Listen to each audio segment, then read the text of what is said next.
بسم الله الرحمن الرحيم.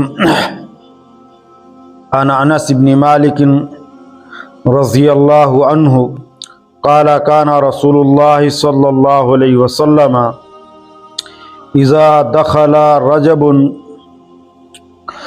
قال اللهم بارك لنا في رجب وشعبان وبلغنا رمضان. وعن ابي هريرة رضي الله تعالى عنه قال قال رسول الله صلى الله عليه وسلم احصوا حلال شعبان لرمضان او كما قال عليه الصلاة والسلام. حضرت انس بن مالک رضی اللہ تعالی عنہ روایت فرماتے ہیں کہ جب رسول اللہ صلی اللہ علیہ وسلم کے دور میں رجب کا مہینہ آتا تو آپ علیہ الصلاۃ والسلام یہ دعا ارشاد فرماتے اللہم بارک لنا فی رجب و شعبان و بلغنا رمضان. اے اللہ ہمارے لیے رجب اور شعبان میں برکتیں نازل فرما، ہمارے لیے رجب اور شعبان کو برکتوں والا بنا دے اور مجھ کو رمضان تک پہنچا دے، یعنی مجھے رمضان کا مہینہ نصیب فرما. محترم دوستو، شعبان کا مہینہ بہت ہی رحمتوں اور برکتوں والا مہینہ ہے.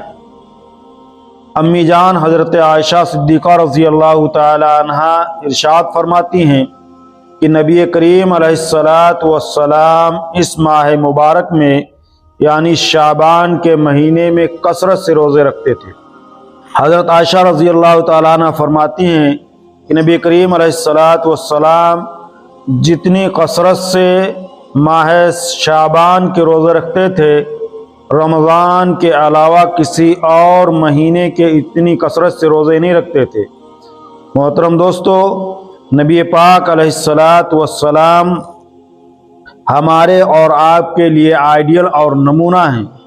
اگر ہم نے اور آپ نے نبی پاک علیہ السلام کی اتباع اور اقتداء پورے طور سے اور صدق دل سے کی تو انشاءاللہ ہم اور آپ کامیاب و کامران ہو جائیں گے.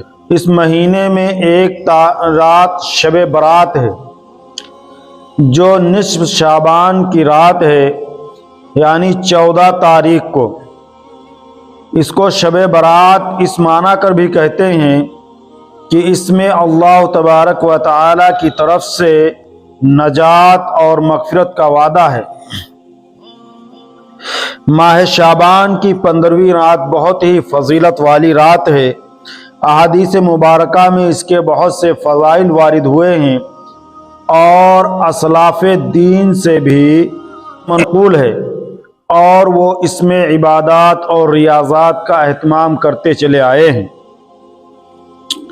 اس لیے ہمیں اور آپ کو چاہیے کہ اس رات کو ہم عبادات میں مشغول رہیں.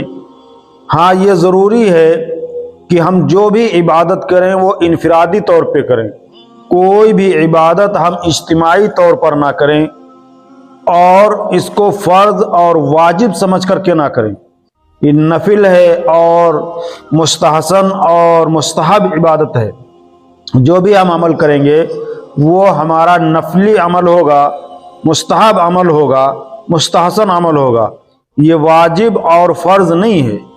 اس میں ہم جو بھی کام کریں، مثلا ہم نماز پڑھیں تو بھی انفرادی طور پہ پڑھیں، ہم کلام پاک کی تلاوت کریں انفرادی طور پہ کریں، اگر قبرستان جائیں تب بھی انفرادی طور پہ جائیں. آج کا جو ماحول ہے اور آج جو اس رات میں ہنگامہ بپا ہوتا ہے اس سے ہم کنارہ کش رہیں اور اس میں شامل نہ ہوں. محترم دوستو، یہ رات اللہ تبارک و تعالی نے ہمیں اور آپ کو عبادت کے لیے دی ہے، نہ کہ کھیل اور تماشے کے لیے دی ہے. اور جہاں پہ اجتماع ہوگا وہاں پہ دل جمعی نصیب نہیں ہوگی اور جو مقصد ہے وہ مقصد فوت ہو جائے گا. اس لیے ہم جو بھی عبادت کریں وہ تنہا کریں، انفرادی طور پر کریں. اس رات میں اللہ تبارک و تعالی نے عام مؤمنین کے مغفرت اور بخشش کا وعدہ فرمایا ہے، لیکن اس رات میں بھی کچھ لوگ ایسے ہیں جن کی مغفرت نہیں ہوتی ہے۔ وہ 8 قسم کے لوگ ہیں، وہ 8 لوگ ہیں جن کی اس مبارک رات میں، اس برکت والی اور مغفرت والی رات میں بھی اللہ تبارک و تعالیٰ کے دربار سے ان کے لیے مغفرت نہیں ہوتی۔ ان میں سب سے پہلا شخص ہے مشرک۔ مشرک کی اس رات میں بھی مغفرت اور بخشش نہیں ہوتی۔ محترم دوستو، مشرک اس لیے کہا گیا کہ غیر ایمان والے اس سے خارج ہی ہیں۔ مشرک اس لیے کہا گیا کہ ایک شخص ہے جو اللہ پر ایمان رکھتا ہے، اللہ کے نبی علیہ الصلاۃ والسلام پر ایمان رکھتا ہے، قرآن کریم کی تلاوت کرتا ہے، نمازیں پڑھتا ہے، وہ سارے عمل کرتا ہے، لیکن اللہ تبارک و تعالیٰ کی جو مخصوص صفات ہیں، جو اللہ ہی کے لیے خاص الخاص ہیں، ان صفات میں یا ان تمام صفات میں سے کسی ایک صفت میں غیر اللہ کو بھی شریک ٹھہراتا ہے، تو ایسے شخص کو مشرک کہا جاتا ہے۔ اللہ کے حبیب علیہ الصلاۃ والسلام نے ارشاد فرمایا کہ اس رات میں مشرک کی مغفرت اور بخشش نہیں ہوتی۔ دوسرا قاتل ہے۔ قاتل کسی شخص نے کسی مسلمان کو بغیر کسی قصور کے قتل کر دیا، تو ایسے شخص کی بھی، ایسے قاتل کی بھی مغفرت اور بخشش نہیں ہوتی۔ تیسرے نمبر پہ زانی شخص ہے۔ وہ شخص جو زنا میں ملوث رہتا ہے، زناکاری میں لگا رہتا ہے، اللہ تبارک و تعالیٰ کی بارگاہ سے ایسے شخص کی اس مبارک اور رحمت اور برکت والی رات میں بھی مغفرت نہیں ہوتی ہے۔ چوتھا شرابی ہے۔ جو شخص شراب کا عادی ہے، مستقل شراب پیتا ہے، اس کی بھی اس مبارک اور برکت والی رات میں اللہ تبارک و تعالیٰ کے یہاں سے مغفرت اور بخشش نہیں ہوتی۔ پانچواں متکبر ہے۔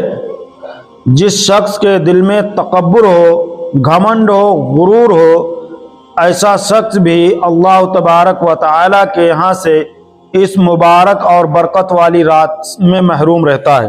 پھر ہے والدین کا نافرمان۔ جو بندہ اپنے ماں باپ کا نافرمان ہوگا، اللہ تبارک و تعالیٰ کے یہاں سے اس کے لیے اس برکت اور رحمت والی رات میں بھی بخشش کا فیصلہ نہیں ہوتا ہے۔ پھر ہے دل میں بغض رکھنے والا، کینہ رکھنے والا، حسد رکھنے والا۔ محترم دوستو، بغض ایک ایسا مرض ہے جس سے سامنے والے بندے کا کوئی نقصان نہیں ہوتا ہے، صرف اپنا ہی نقصان ہوتا ہے۔ جسمانی نقصان بھی ہوتا ہے اور اعمال کا بھی نقصان ہوتا ہے۔ آپ کے جسم پہ بھی اس سے اثرات پڑتے ہیں، اور آپ کی نیکیوں کو بغض اور حسد اس طرح سے کھا جاتا ہے جس طرح سے آگ سوکھی لکڑیوں کو کھا جاتا ہے۔ پھر نمبر 8 پہ ہے قطع رحمی کرنے والا۔ ایسا شخص جو رشتے ناطے توڑتا ہے، جو رشتے ناتوں کا خیال نہیں رکھتا ہے، ایسا شخص بھی اس مبارک اور برکت والی اور رحمت والی رات میں اللہ تبارک و تعالیٰ کے بارگاہ عالی سے محروم ہی واپس جاتا ہے۔ محترم دوستو، اس کی بھائی سے بھی نہیں بنتی، بہنوں سے بھی نہیں بنتی، والدین سے بھی نہیں بنتی، چچا، خالو، ماموں، جتنے بھی رشتہ دار ہیں، کسی سے وہ بنا کر کے نہیں رکھتا ہے، اور ہر کسی سے تعلق کو ختم کر کے رکھتا ہے۔ ایسے شخص کو قاطع رحم کہا جاتا ہے، یعنی رشتے ناطے توڑنے والا۔ تو ایسی مبارک اور برکت والی رات میں بھی ایسے شخص کی مغفرت اور بخشش نہیں ہوتی ہے۔